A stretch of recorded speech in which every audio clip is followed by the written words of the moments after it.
years back Khaidi number 150తో boss reentry ఇచ్చారు. Same ఇదే డేట్ కి రీఎంట్రీ ఇచ్చారు, హిట్ కొట్టారు. మళ్ళీ తర్వాత last movie Waltair Veerayya hit కొట్టారు. ఇప్పుడు మళ్ళీ అదే సంక్రాంతి పండుగకు వస్తున్నారు. ఖచ్చితంగా సంక్రాంతి సినిమాకి ఈ సినిమా బ్లాక్ బాస్టర్ అవుతుంది. ఇది ఒకటేని కాదు, సంక్రాంతికి రిలీజ్ అయ్యింది. ఎందుకంటే ఆల్రెడీ ప్రీ రిలీజ్ ఫంక్షన్ లో చిరంజీవి గారు చెప్పారు, రిలీజ్ అయ్యే ప్రతి హీరో చిరంజీవి గారికి చాలా సురక్షితం కాబట్టి కంపల్సరీ అన్ని సినిమాలు బాగుంటాయని.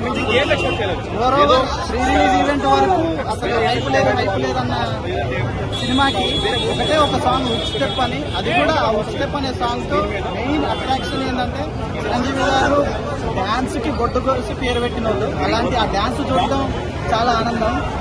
మెయిన్ ఏంటంటే ఈ సినిమా బాగా లాస్ట్ టైం సంక్రాంతికి వస్తున్నాం ఎలా అయితే హిట్ అయిందో, ఇది కూడా అదే హిట్ టాక్ తెచ్చుకొని సేమ్ కలెక్షన్స్ రేంజ్ లో కానీ ప్రొడ్యూసర్స్ కానీ వాసుకు కానీ ఇది ఒక ఇండస్ట్రీ హిట్ అవుతుంది అనుకుంటున్నాం. ఇంకోటి ఏంటంటే ఇలాంటి ఫ్యామిలీ ఎంటర్టైనర్ ఇంకా చిరంజీవి నుంచి రావడం కొంచెం కష్టం ఇప్పట్లో.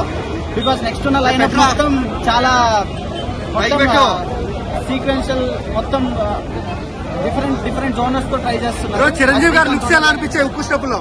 అందరూ ఎప్పుడైతే హుక్ స్టెప్ ముందు సాంగ్ రిలీజ్ అయినప్పుడు చిరంజీవి ఈ ఓల్డ్ ఏజ్ అట్లా కనిపిస్తున్నారు, ఇది కనిపిస్తున్నారు అని ట్రోల్ చేశారు. Once hook step song release అయ్యాక ప్రతి ఒక్క ఫ్యాండమ్, అది ఎప్పటి నుంచో తెలుసు, చిరంజీవి గారు 40 years నుంచి ఇండస్ట్రీకి అదొక పెద్ద దిగ్గని. ప్రతి ఒక్క ఫ్యాండమ్ ఒకటే మాట, వింటేజ్ బాస్ ఇస్ బ్యాక్. ప్రతిసారి అంటారు వింటేజ్ బాస్ అని. ఈసారి హుక్ స్టెప్ లో కంపల్సరీ ఏదైతే మనం ప్రీవియస్ గా చూసామో ప్రతి ఒక్క హుక్ స్టెప్ కి ఇది ఇంకా మారుమోగుతుందని అనుకోవాలి. లోపల మేము ఈగర్ గా వెయిటింగ్ అంటే ఆ హుక్ స్టెప్ సాంగ్ కోసమే. స్క్రీన్ కనపడితే ఒట్టు ఇద్దరు ఐ ఫీస్ట్ ఉంటుందేమో అనుకుంటున్నాను, ఎక్స్పెక్ట్ చేస్తున్నాం. మేబీ సీన్స్ అయితే చిరిగిపోతాయి, ఎందుకంటే ఇద్దరు క్లాస్ హీరోస్ ఒక మాస్ మూవీ లా వచ్చి తీస్తున్నారు కాబట్టి వాళ్ళిద్దరు కాంబినేషన్ పీక్స్ లో ఉంటుంది. వాళ్ళిద్దరి ఆ కామెడీ టైమింగ్ అయినా లేదంటే కొన్ని డైలాగ్స్ అయినా సరే అవన్నీ నెక్స్ట్ లెవెల్లో ఉంటాయి. మేబీ అనిల్ రావుపూడి బాగా వాళ్ళిద్దరిని వాడుకున్నాడు, నెక్స్ట్ లెవెల్లో మాకు చూపిస్తారన్న గట్టి నమ్మకంతో వెళ్తున్నాం లోపలికి. కొంచెం ఒక చిన్న పాజిటివ్ టాక్ వస్తే మాత్రం ఇండస్ట్రీ షేక్ అయింది. ట్రైలర్ అంత లేకపోయినా సరే హుక్ స్టెప్, ఆ ఒక్క స్టెప్ చాలు మొత్తం అప్పడానికి ఒక లెక్క.